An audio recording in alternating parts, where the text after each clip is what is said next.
안녕하십니까. 이번 학기에 서울목회연구원에서 기독교 지성과 영성 수업을 담당하게 된 정성태 교수입니다. 기독교 지성과 영성 수업에 오신 여러분들을 진심으로 환영합니다. 코로나19의 확산으로 인해서 대면할 수 없는 그런 상황이어서 비대면으로 영상 강의를 통해서 여러분을 만나게 되었습니다. 비록 영상 강의는 지루한 감이 없지 않지만 그래도 여러 번 들을 수 있는 장점이 있기 때문에 수업의 질로서는 한결 낫지 않을까 생각도 해보게 됩니다. 수업을 시작하기 전에 몇 가지 공지할 사항이 있는데 말씀을 드리고 시작하는 게 좋을 것 같습니다. 자, 첫 번째로 이 강의의 목적입니다. 이 강의의 목적은 여러분이 이미 강의 계획서를 통해서 살펴보았을 거라고 생각을 하는데, 이 강의의 목적은 과거의 기독교 신학들에 나타난 지성과 영성의 문제를 살펴보는데 그 목적을 두고 있습니다. 신학의 역사라고 하는 것은 다양한 쟁점들을 통해서 시대의 이야기를 전하고 있습니다. 따라서 이 과목은 시대의 화두로 나타난 다양한 신학들의 지성과 영성을 중심으로 우리가 배워보려고 하고, 또 그들이 제시하고 있는 그 논쟁들이 무엇인지 인문학적 그런 관점에서 살펴보려고 합니다. 그래서 우리는 다양한 신학들 가운데서 특별히 기독교 지성과 영성이라고 하는 두 측면을 한번 살펴보려고 합니다. 자, 주교주에 대해서 한 말씀 드리자면 제가 지은 엇갈린 신학들의 풍경을 여러분이 보시면 될 것 같습니다. 매주 우리가 강의하는 내용은 이 책을 중심으로 강의를 하고 있으니까 이 책을 보시면 될 것 같고요. 참고도서 하나를 여러분에게 소개를 하는데, 모월랜드가 지은 그리스도를 향하는 지성이라고 하는 조이 선교에서 몇 년 전에 출간을 했습니다. 이 책을 구입해서 서평 형식으로 제출을 해 주시는데, 이 책을 읽으시고 독후감 형식이면 좋을 것 같습니다. 독후감 형식으로 5페이지 내로 11월 30일까지 제출을 해 주시면 좋을 것 같습니다.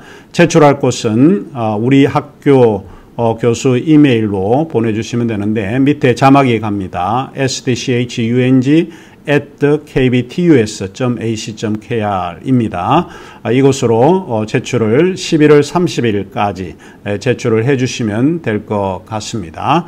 그리고 출석에 관해서 말씀을 드리자면, 출석은 간략하게 동영상을 듣고 매주 두 번의 동영상을 들으시고 간략하게 중요하게 느껴진 것을 한두어 문장으로 적어서 제출을 해 주시면 될 것 같습니다.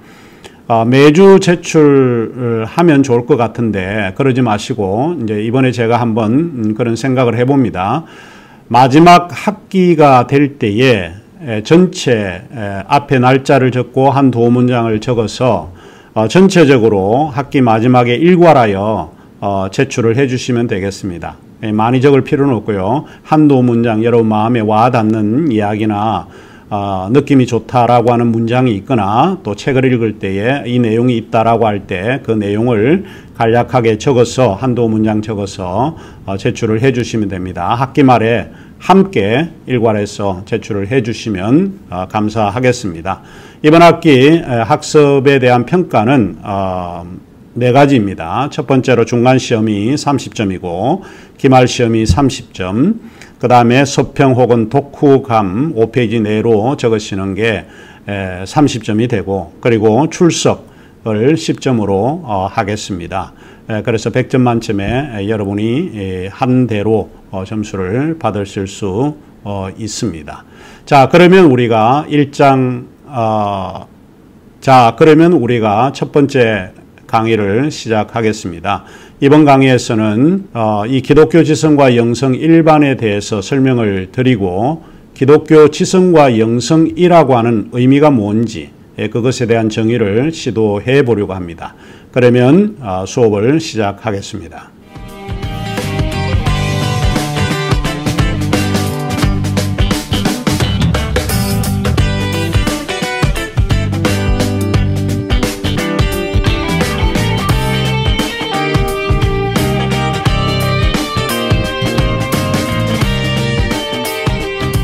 지금 제가 들고 있는 이 책이 엇갈린 신학들의 풍경입니다. 이 책을 서론적으로 간단하게 설명을 조금 해드리도록 하겠습니다. 한 3가지 정도를 여러분에게 조금 설명을 해드릴 텐데 이 설명을 들으시면 보다 강독하는데 유익하지 않을까 생각을 합니다. 첫째로 이 책은 신학들이 서로 엇갈림에 의해서 자신의 목소리를 갖는다라고 하는 것을 이야기하고자 했습니다. 신학들은 각자 자기의 목소리를 다 가지고 있습니다. 그런데 그 신학들은 엇갈림에 의해서 서로 다른 목소리를 내고 있다 하는 것입니다. 엇갈림이라고 하는 것은 어쩌면 갈등적 부조화와 불행을 연상할지 모릅니다. 그러나 참으로 아이러니한 것은 신학은 인간들에 의해 만들어진 엇갈림이지 신학 그 자체의 엇갈림은 아닐지 모르겠다 하는 생각을 가지게 되었습니다. 때로는 이 엇갈림이 신학을 역동적으로 형성할 수 있다 하는 것이 이 책을 통해서 보여주고자 했습니다. 둘째로 이 책은 신학이 진리가 아니라 진리에 대한 표현이다라고 하는 것을 보여주고자 했습니다. 이 책은 이제 그런 방식으로 이야기를 하고 있는데 신학은 진리가 아니다라고 하는 것을 단언하고 있습니다. 사실 신학은 진리의 표현 양태입니다. 우리가 여러 신학들을 배우게 되고 그 신학 속에서 지성과 영성의 어떤 문제를 우리가 끄집어내고 살펴보려고 하는데 칼빈주의 신학이라든지 알미니우스 신학이라든지 청교도 신학이라든지 신죽음의 신학이라든지 희망의 신학 등 여러 다양한 신학들을 우리가 접하게 될 것인데 하나같이 신학의 본문, 신학의 주제, 그 내용이 하나님에 관한 탐구에 대부분 신학들은 헌신하고 있습니다. 이 하나님에 관한 탐구를 규정하는 신학들은 하나님이 진리가 어떻게 나타나고 있는지를 보여주는 것이지 신학 그 자체가 진리다라고 말하기는 어렵다라고 이야기를 하고 있습니다. 간단하게 이야기를 하자면 신학은 진리를 표현하는 도구이고 수단에 불과하다라고 하는 것을 여러 신학들의 풍경들을 통해서 우리가 배우게 될 것입니다. 셋째로 이 책에서 보여주고자 했던 신학들의 풍경은 인간의 언어로 하나님의 모습을 보여주고자 했습니다. 비트겐슈타인이라고 하는 유명한 철학자가 그런 이야기를 한 적이 있습니다. 세계의 제한은 언어의 제한이다. 언어가 제한이 되면 세계가 제한이 된다라고 하는 말입니다. 세계라고 하는 것은 일종의 실제인데 실제가 한정되고 제한되는 이유는 우리가 가지고 있는 언어에 의해서 제한이 될 수밖에 없습니다. 결국에는 신학의 큰 주제인 하나님에 관한 연구, 학문이라고 하는 이것이 인간이 가지고 있는 언어에 의해서 그분을 묘사하고 표현을 할 수밖에 없다라고 하는 그런 이야기입니다. 우리의 자신의 내면적 성찰을 통해서 하나님 앞에 서 있는 우리 자신을 드러내는 것이 일종의 신학이라고 볼 수 있습니다. 그리고 한마디 더 말씀을 드리자면 이 책 전체에서 흐르고 있는 하나의 문장을 이야기하자면 그것은 우리는 진리의 판단자가 아니고 진리의 정은자이다라고 하는 내용을 가지고 이 책을 서술하게 되었습니다. 그래서 이 책을 보시면은 참 우리는 하나님에 대한 그 진리를 정언하는 사람이지 우리는 내 이웃과 내 타자에 대해서 판단하고 정죄하는 그런 자리에 있지 않다라고 하는 것입니다. 신학들도 아주 훌륭하고 우리가 배울 점이 많이 있기는 하지만 신학은 진리가 아니기 때문에 하나님에 대한 표현에 불과합니다. 그러므로 우리는 우리 자신을 겸허하게 성찰하고 살펴보게 되면 결국 우리는 진리의 판단자로 서 있는 것이 아니라 진리의 정언자로 존재하고 있다라고 하는 것을 이 책을 통해서 설명을 하고 있습니다.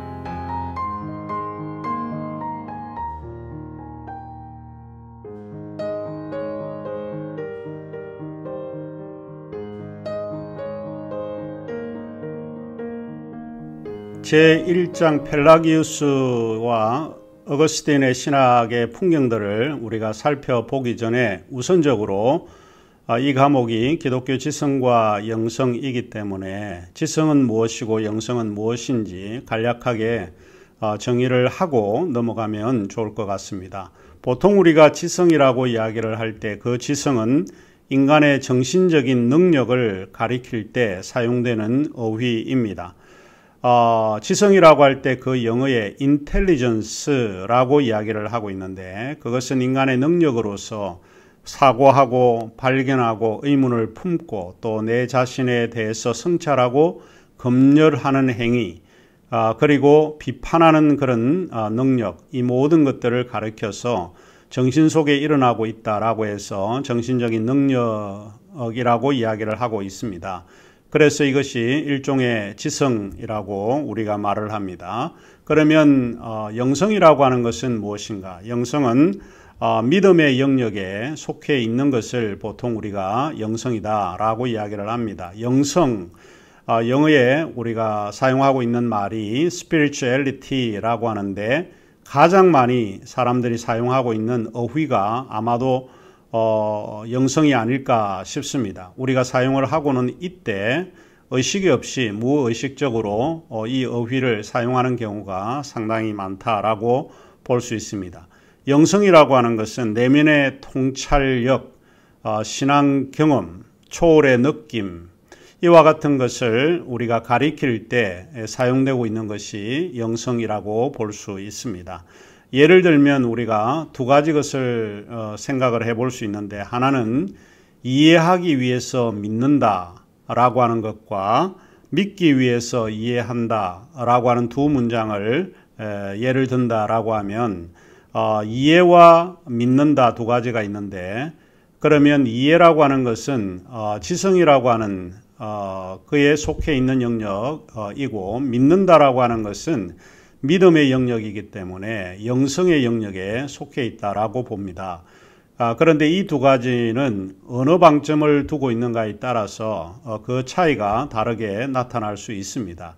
조금 전에 이야기를 했지만 이해하기 위해서 믿는다라고 하는 것은 영성의 방점을 두고 있습니다. 믿는 것이 더 중요합니다. 우리가 믿기 위해서 이해를 해야 한다라고 하는 것이고 반면에 믿기 위해서 이해한다라고 하는 것은 이해의 방점을 두고 있습니다. 이것은 지성의 방점을 두고 있다라고 볼 수 있습니다. 그래서 이것은 우리가 믿기 위해서는 이 이해가 필요하다 이렇게 주장을 하는데 이런 영성과 지성은 서로 어떤 차이를 두고 있는가라고 하는 것은 우리가 분명히 이해는 하고 있지만은 그 차이가 어디에 강조점을 두는가에 따라서 다르게 나타날 수 있다라고 하는 것을 알 수 있습니다.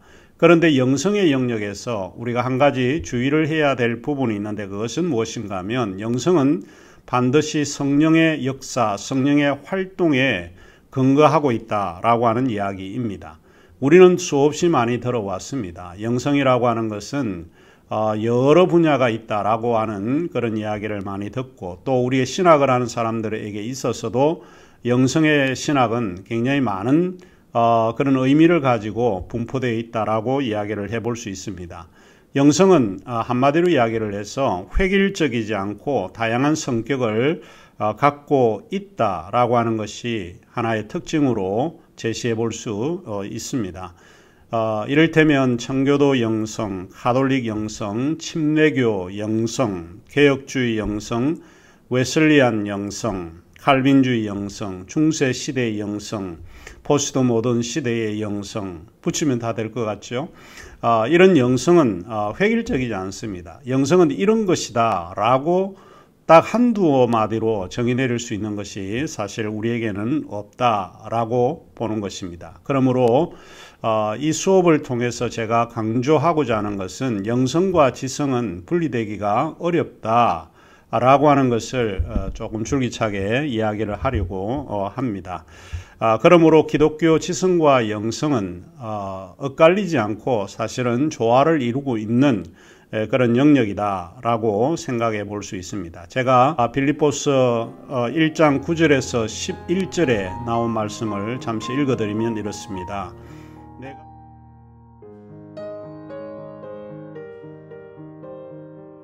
내가 기도하노라 너희 사랑을 지식과 모든 총명으로 점점 더 풍성하게 하사 너희로 지극히 선한 것을 분별하며 또 진실하여 허물 없이 그리스도의 날까지 이르고 예수 그리스도로 말미암아 의의 열매가 가득하여 하나님의 영광과 찬송이 되기를 원하노라. 이게 사도 바울이 우리에게 빌립보서를 통해서 이야기를 해준 내용입니다.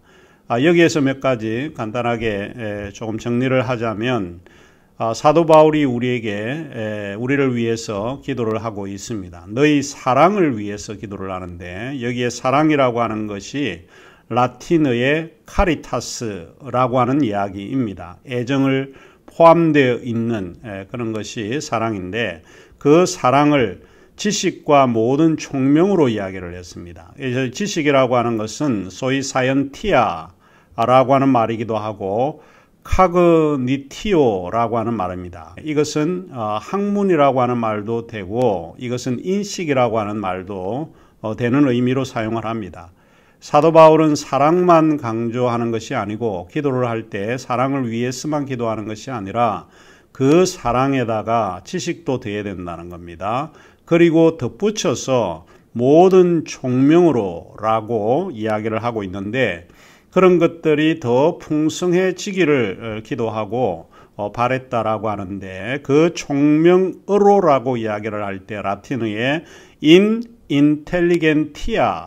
인텔리겐티아라고 하는 거, 인텔리전스라고 하는 말을 들어봤죠. 이게 지성이라는 말이잖아요. 그래서 총명이라고 하는 것은 식견이라는 말도 되고 지성이라는 말도 됩니다. 그래서 이런 것들이 우리는 주님에 대한 사랑만 강조해서는 안 되고 그 사랑에다가 총명도 더해지고 지식도 더해져야 된다. 학문도 더해지고 인식의 어떤 능력도 더해지기를 기도한다. 그리해야만 지극히 선한 것을 분별한다는 거예요. 무엇이 옳은 거고 무엇이 선한 거고 지식과 이 총명이 없으면 무엇이 옳고 그름을 구분하기가 어렵다라고 이야기를 합니다. 여기서 분별하다라고 하는 것이 라틴어에는 굉장히 의미 있는 단어로 사용을 하고 있는데 프로바티오라고 합니다. 프로바티오, 프루브라고 하는 말 들어보셨죠? 증명하다라고 하는 거예요.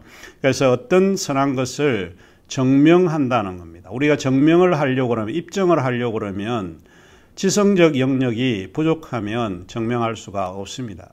이런 점에서 기독교 지성과 영성은 서로 조화를 이루고 있다라고 하는 것을 우리가 생각을 해볼 수 있습니다. 또 한 구절을 언급을 해보면 로마서 12장 1절과 2절 말씀인데요.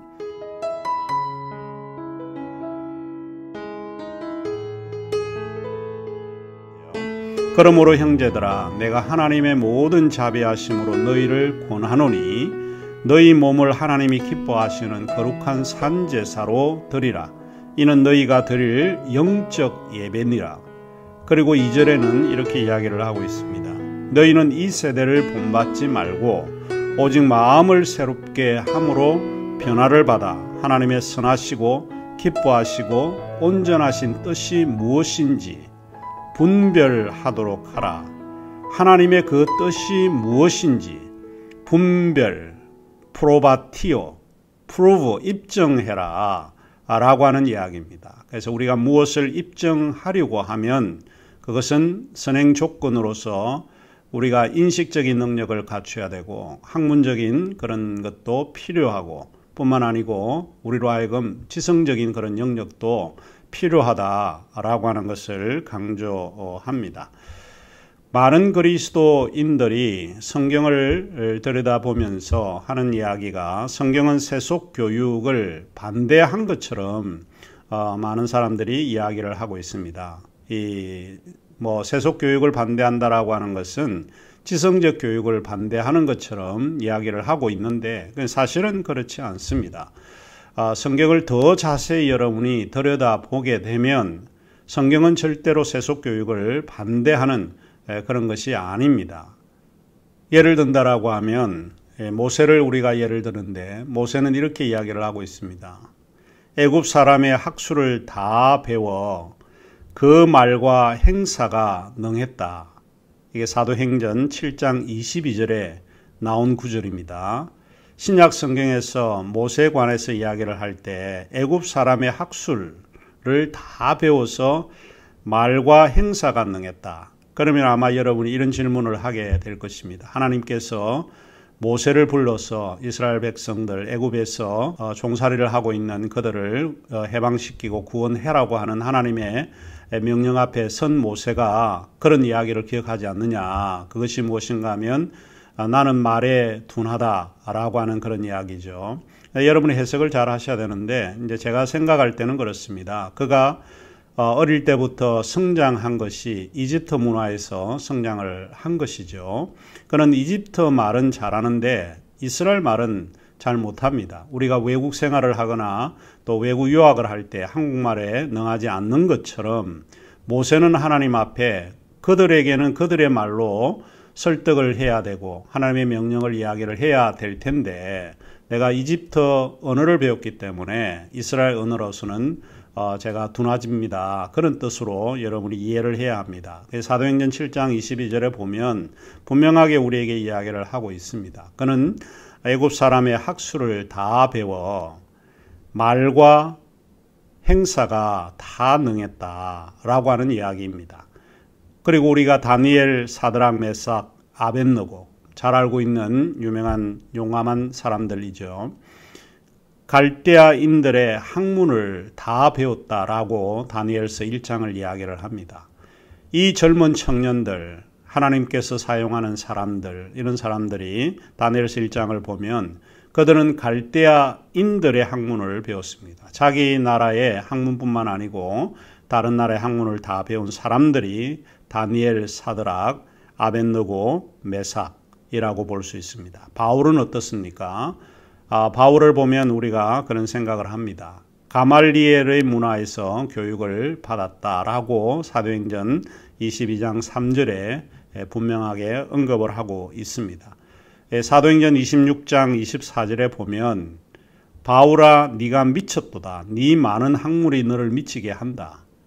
여러 정치인들 앞에 섰을 때 그가 듣는 이야기입니다. 너가 공부를 너무 많이 했기 때문에 정신이 돌았구나 라고 하는 이야기입니다. 많은 사람들이 바울이 세상의 모든 것을 배설물로 여겼다라고 해서 세상의 이런 지성적 교육을 포기한 걸로 생각을 하지만 사실은 그가 복음을 전하는데 가장 훌륭한 수단이 바로 자기가 배웠던 지성적 교육이라고 하는 것을 기억을 하시면 좋지 않을까 생각을 합니다. 다니엘서 1장 3절과 4절에 제가 이 말씀을 좀 읽어드리면 이렇습니다.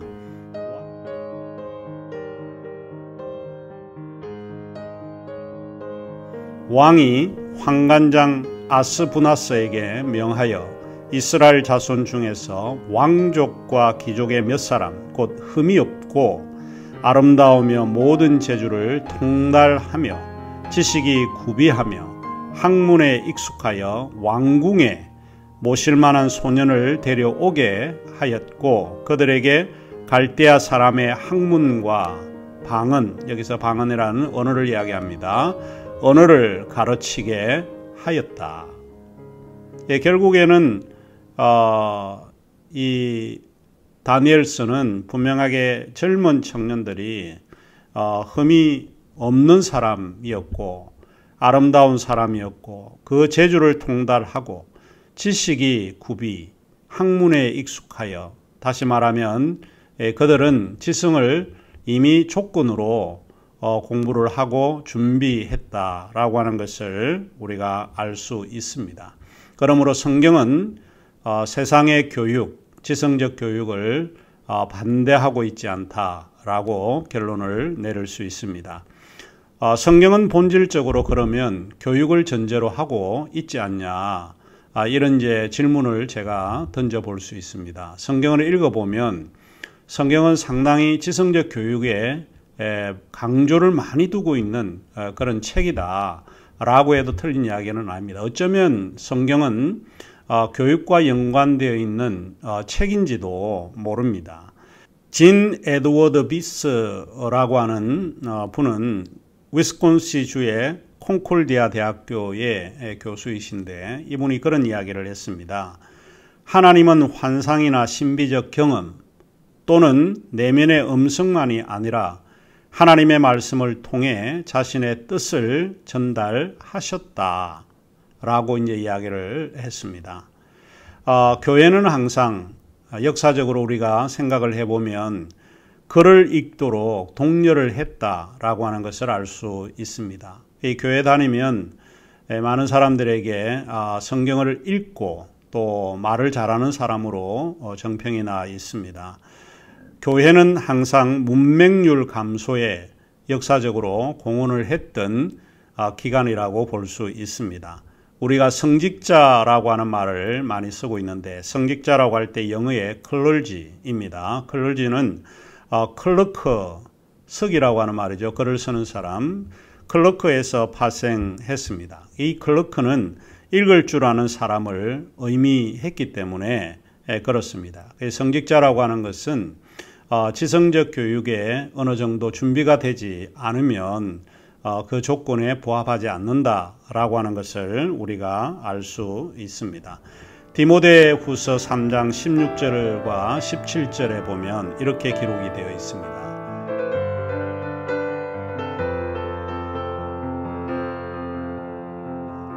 모든 성경은 하나님의 감동으로 된 것으로 교훈과 책망과 바르게 함과 의로 교육하기에 유익하니 이는 하나님의 사람으로 온전케 하며 모든 선한 일을 행하기에 온전케 하려 함이니라.